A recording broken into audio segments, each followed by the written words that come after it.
I've come out to the garden. I've got myself in a bit of a stinking mood today. I've just been to Aldi, so I had a full plan that I was going to do a grocery challenge update, and I was going to take you through how we're doing and show you what I bought and how long it's going to last and all this kind of good stuff. And then, first of all, I didn't want to have to go to Aldi in the first place. At the moment, I'm sure nobody's enjoying it right at the minute. So when I got there, it was absolutely rammed. The car park was full. Everyone was going about as if there was just no pandemic on. Didn't seem to be any social distancing. Then there was a massive queue. And I just thought, oh, I'm not doing this. So I came home. I didn't even get out the car. So I just it just makes me feel even more conscious of the whole self-reliance thing. Anyway, so needless to say, I'm out in the garden while I give myself some thinking space. If you're wondering what happened to my hair, by the way, my teenage daughter wanted to dye her hair red. I needed a crash test dummy to trial it on.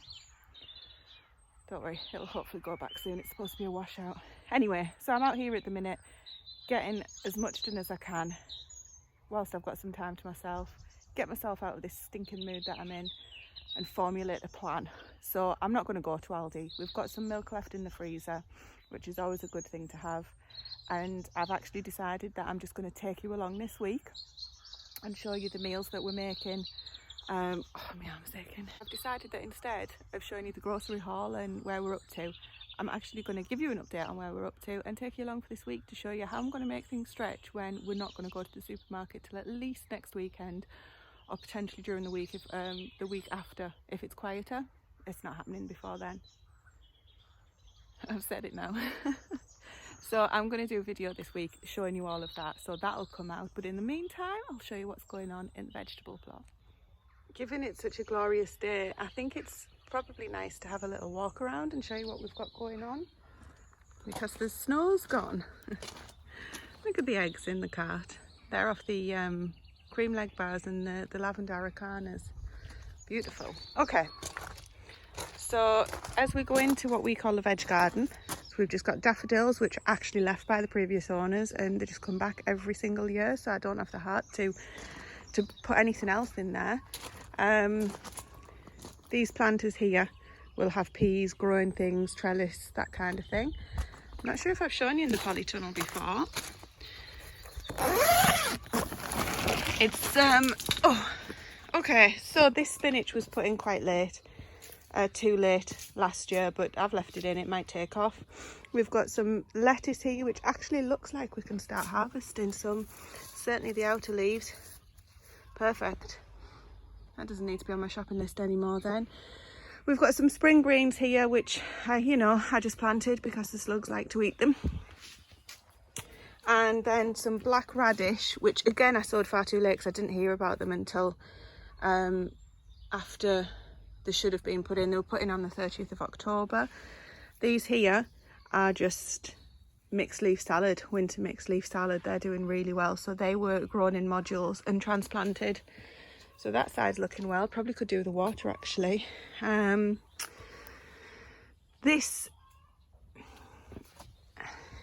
We've got radish here, some of which may be ready, some of which has been eaten by goodness knows what.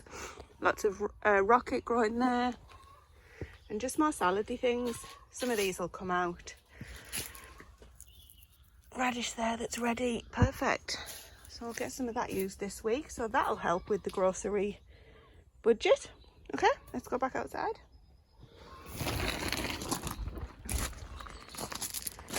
We've got wild garlic that I actually planted here, so I knew that it was wild garlic and not something else that we shouldn't be eating. We've got the chives, and they're starting to come through really well.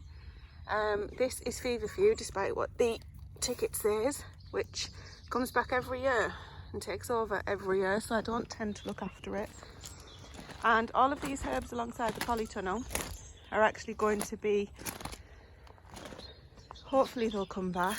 We've had some quite low temperatures here, but they're all going to be put into what we're calling the tea bed this year, because I want to do a lot of dried herbs for medicinal, using it in the kitchen and to drink.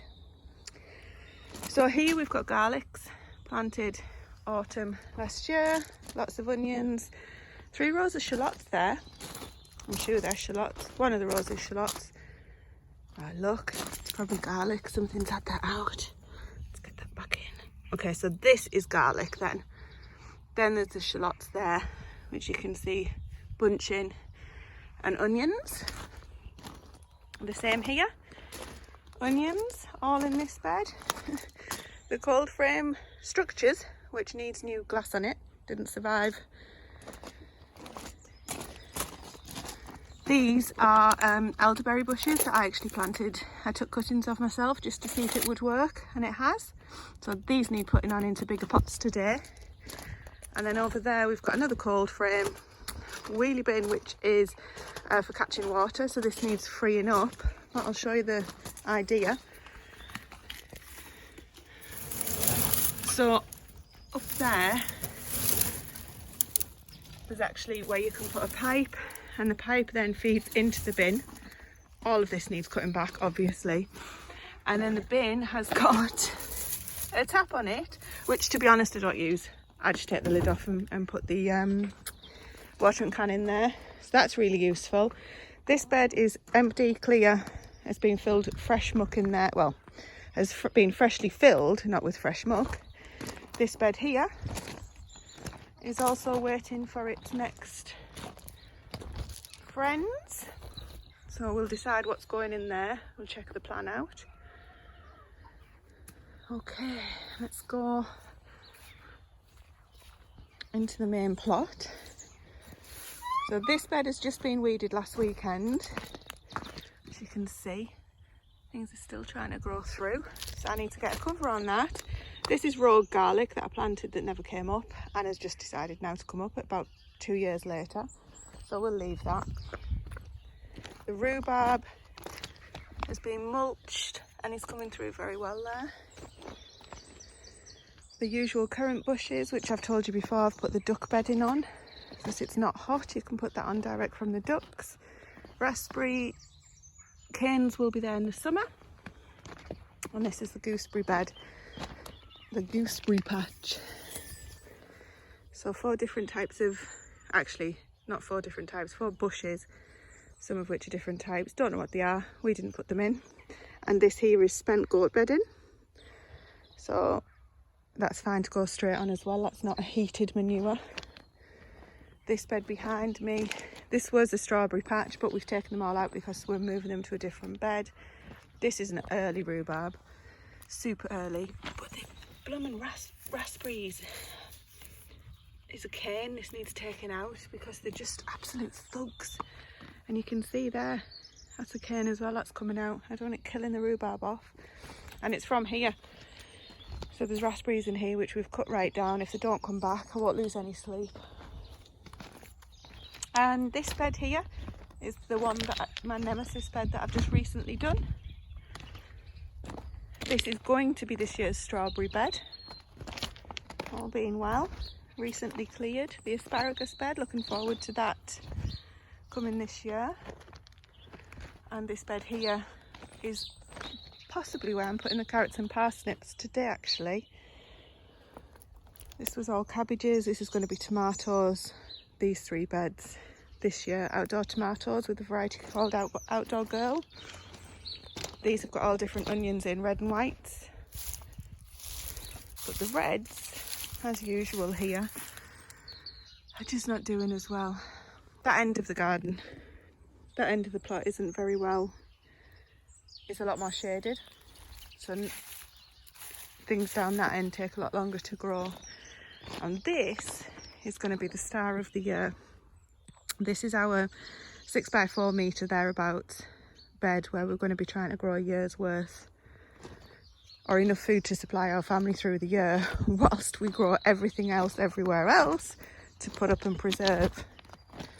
This is a purple sprouting broccoli that's doing super well. Same one over there, so I didn't have the heart to pull those out. Why would you? It's going to give us some food.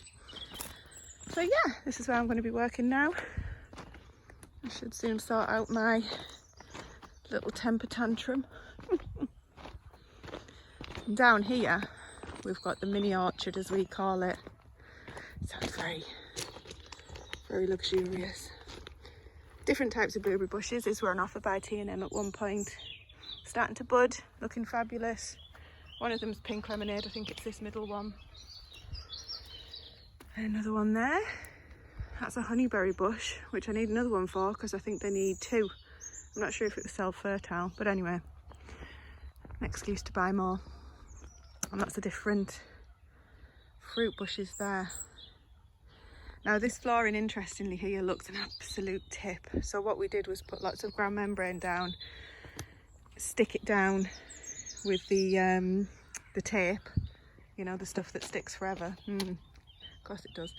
And then covered it in bark. But unfortunately the weeds are just rampant on the bark. So you can see it's just a losing battle with us. So we may change that this year, or we may just decide that we're going to have to weed it. But we may put a different type of topping on. I don't like these stones because when you're walking on them, they can put you off balance sometimes, but as you can see, they're everywhere in the plot. So we can't change those realistically. So yeah, we'll see. I love the look of the bark, but it wasn't as easy to maintain as we thought. And then at the back through here is where we had the pumpkins last year. We couldn't kill everything off there. So we're going to try again this year, because it didn't do very well because there was still lots of other things trying to grow there that we didn't particularly want growing there. So there we go. Right, I'm going to go and get the carrot and parsnip seeds and start getting that end bed done. Okay, so you might not be able to see, I've actually raked a bit of a square area here. So I'm going to get some carrots in this bed because obviously we need these to feed us during the year. Now what I'm thinking I'm going to do is separate this big bed into kind of 3 smaller beds, just visually. I'm not going to physically separate them. And then in each bed within the bed, I'm going to put 4 squares, if you like. So I'm not sure how I'll actually do that yet, but essentially at the moment I've taken my kind of square area here with an invisible barrier, and that's where the carrots are going to go. Probably carrots, radish and parsnip I think I'll get put in there. Whether or not I'll do 2, we'll wait and see, but that's the plan. And then I'm also going to give this bed here a raking over, just lightly at the top to get the kind of the debris off. And this is going to be full of carrots and parsnips this year. I won't fill it today with carrots and parsnips because I'll do some successional planting. But these essentially will be frozen and preserved one way or another. Whereas this bed will be for eating fresh, all being well. Okay, so the parsnips are tender and true. The carrots that I'm putting in are early nonce, and the radish is sparkler 3. I'm actually going to mix in the radish seed with the carrot seed, just so we can see where it's coming up. I've got 6 rows altogether.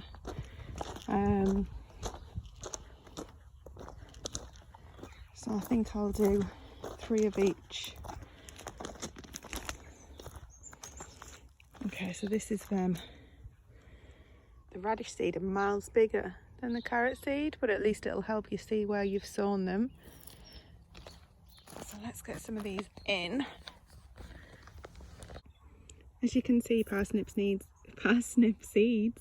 much bigger than carrot seeds, so I'm not going to intersow these with radish because 3 rows of radish will be enough to get us started, but I will put more radish in a couple of weeks time. So there we go. Doesn't look like much yet, but it will. Incidentally, the reason that I'm putting carrots and parsnips in direct is because they don't like being transplanted, so they're one of the only crops that I will be sowing direct. I've had to draft in some help. So this bed here is going to be our herb bed. Really? They get everywhere. It's going to have medicinal herbs, culinary herbs and some edible flowers in. At the moment we're popping some herbs in that have been in pots for a long time, so that's rosemary that Stephen's just moving there, and they've been in the pots for a long time, and it's time to give them a bit more freedom. So they're just going in now. They should be quite happy. They've been outside, overwintered fine, all been well. So these guys should be happy in there. We're leaving this garlic in just to see if it comes to anything, because we don't need the ground yet. But the idea for this is that we're having nasturtiums and borage in the middle. We've got marigolds are going to be down here, chamomile and lavender around the edges and the corners, and then herbs for the kitchen all the way along the edge where Stephen's working on. And the bay tree pot just decided to fall to bits, so we're actually going to be popping that in there as well. Normally I put that in the greenhouse, but it's been outside and has survived quite well this year, so fingers crossed. So that's what we're working on right now. What a difference a day makes. It's the next day now. I'm out of my mood. Being in the garden does that. So I just wanted to give you a quick update of where we got to before I close out the video. So we've got a rosemary in here that was in the pot. The garlic we're leaving in, as I say. This is just common thyme. No, it's not. It's common sage. Another rosemary and the bay tree that's gone in there. So hopefully they'll do well. Time will tell. And then if we go up here, I can show you what we've done with covering the broad beans and the carrots that we popped in. So there was a really cold frost last night, so let's have a look how these guys did. Oh, actually, they seem okay. That's just plastic piping with some cheap fleece over it. Actually, it's really crap. Sorry if that's a bad word in your house. It's really rubbish. And these guys, carrots and parsnips, are under there. Now I didn't cover this bed, so I just didn't get around to it in the end, but I might do today actually, because we are due a few cold nights coming up, so I'll get that done today. Some people think it's too early for carrots and parsnips, and it might be. If it doesn't work, it doesn't work. We'll pop some more in. But essentially, I had a few good days coming up, really nice weather, drying out, should be warming the ground up a little bit, and with that little extra protection from the cloches or the cloths, whatever you want to call them, I'm hoping that it'll work. So we'll keep our fingers crossed. So thanks for coming with me today, putting up with me while I was in a bit of a stink. I'm over that, and I'm going to do a new video on how we're going to get around that and what it means for us. Don't forget to like and subscribe, that would really help us out. Take care and talk to you in the comments.